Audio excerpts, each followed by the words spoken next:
Hi guys, it's Siobhan here and welcome to another video. China has recently announced that they are planning on opening their borders once again, and they are starting to let more foreigners into the country. And this is good news because if you want to come and work in China, it's going to be much more easier to come and work.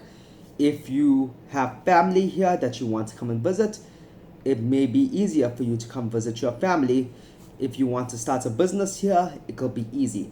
So in today's video, I'm going to be discussing the reasons why you shouldn't move here. China is such a cool country, and lots of people want to move to China for the fact that they could experience a new culture. They could experience a new way of living. They could be immersed in Asian culture and get a chance to do things that they may not be able to do in their own countries. With that being said, staying here has its challenges, and I'm going to give you reasons why you shouldn't move to China. And because I don't want to be all doom and gloom, my next video will be 5 reasons on why you should move to China. So without any further ado, let's get to it. So reason number 1 why you shouldn't move to China, and this reason actually is a reason that you should consider when moving to any country, and that is the fact that you will be isolated from home. Now, back home, you have your loved ones, you have your family, you have your friends, you have your parents, you have your siblings. And some people tend to miss their family and friends more than other people, while some people are okay with being alone for extended periods of time. And it's something that you have to judge as a person as to how you are, whether you would miss your family a lot or not. Because there's the reality of it. When you move abroad, traveling back home, the times that you can travel back home are very limited. So for most of us, we can only travel back home maybe once or twice a year, which means that you'd only see your family every 6 months, sometimes every 12 months. And it's something that you should consider as a reason not to move to China or any other country for that matter. You will miss weddings, you will miss funerals, you will miss your friends having babies. You will miss all of that if you move abroad, because your friends are back in your home country and you will not be a part of all of that. In addition, you're going to have to adapt to a new way of life. And when you are adapting to a new way of life, it's nice to have something or someone familiar by your side. And if you have come to China alone, it's going to be difficult to adjust to that. So if you are a person that will miss home a lot, and you know you will struggle with that, then it's definitely a reason why you should consider not moving. Moving on to reason number 2, and this is something that I've struggled a lot with, and I know other foreigners have struggled with this as well, and that is the language barrier. Now, Mandarin is one of the most difficult languages to learn, mainly due to the fact that it is so different from English. You have characters instead of words being written in alphabets. In addition, each word in Chinese has a different tone to it. So it may have the same phonetic pronunciation, but the way you say it, it could sound completely different. For instance, if you use the word for mother in Chinese, you could also, by saying it slightly different, pronounce it as horse instead, which shows you how difficult this language is to learn. So Mandarin is difficult to learn.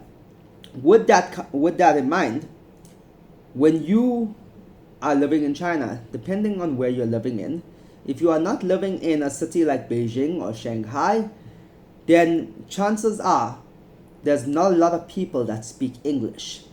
In my daily life, I rarely come across people that I can converse with. I rarely come across the people that can speak fluent English or speak enough English to converse with me. And so when you're here, it's going to be difficult for you to get around the city initially. It's going to be difficult for you to buy things, to find an apartment, to settle down here, to get everything that you need, to understand the way things work. For instance, if I rent an apartment, how do I find an apartment? Who do I speak to? Who will help me if I need someone to maintain my apartment? How do I pay my rates? How do I buy electricity? Simple things like that become a lot more complicated when you are dealing with a language barrier. In addition, we will have trouble making friends here because lots of Chinese people want to make friends with you, but they don't know how to speak to you. And that makes it a little bit difficult to make friends, and it will make it more difficult for you to settle in here. So lots of people do want to make friends with you, but it is difficult for them to converse with you. Similarly, it's difficult for you to converse with them. And if you struggle making friends, your first few months here are going to be quite difficult. So reason number 3 why you shouldn't move to China is because of the food. Now, initially when you come here, you will be like, wow, this food looks so cool. There's so many different things to try. However, you will get tired of it over time, and eventually you will start to seek the comfort food you have back home. And depending on the city that you are in, it may be more difficult to get access to that food or the ingredients to make that food yourself. And this becomes a little bit more easier as you live longer in China, as you find alternatives to either buy the dishes that you like back home or recreate them by cooking them yourself. However, it is difficult and it is a challenge in the beginning. Now, Sichuan food from where I am is very hot and spicy, and it's chang naming. It's great though. Don't get me wrong, it's absolutely awesome. But certain foods would take some getting used to, and certain foods are things that you normally wouldn't eat back home. For instance, cow's brain, cow's tummy, frogs. These are things that we wouldn't eat back home, but Chinese people are accustomed to eating that. Rabbit, for instance, is one of the biggest selling meats in China, and I know in South Africa it isn't as big selling as it is in China. So you have to get used to possibly eating those foods, especially if you're going out and you're making a lot of Chinese friends. Now, Chinese culture is very different from Western culture.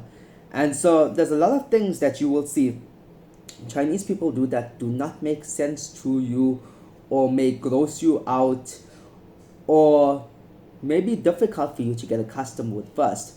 For instance, when I started eating with chopsticks, it was so difficult to eat with chopsticks. And initially I used to drop everything. But over time, I learned how to use chopsticks, and I'm much better at it than I was 2 years ago. So thank goodness for that. Um, for instance, people will there's some habits that people have that may just gross you out. For instance, people are okay with spitting on the street, like like just spitting on the street, and they make this sound when they spit on the street. Um, People, when they're eating, they will spit the food, the bones that they are chewing, onto the table. And in the West, we won't do this. So that's another thing that you may have to get used to. Um, in addition, most Chinese people, and this is a point of contention for many foreigners, something that they find difficult or different or maybe difficult to bear with, is the fact that Chinese people have not seen another foreign, rarely see foreigners. Chinese people rarely see foreigners. And so everybody in China has like this fair, this fair skin tone.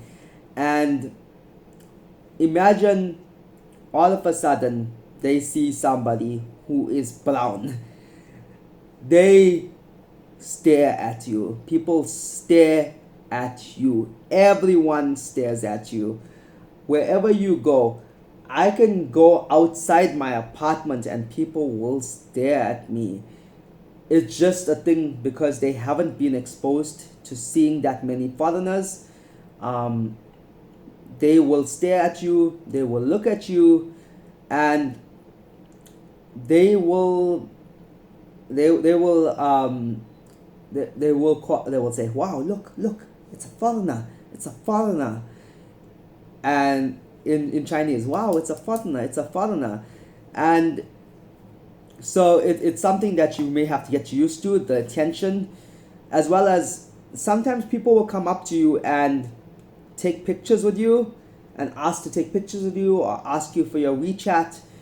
And generally it's okay, but sometimes you just had a long day at work and you're on the subway and somebody wants to take a photo with you, and it may get a little annoying at some points, but you may just have to bear with it and understand that this is part of Chinese culture.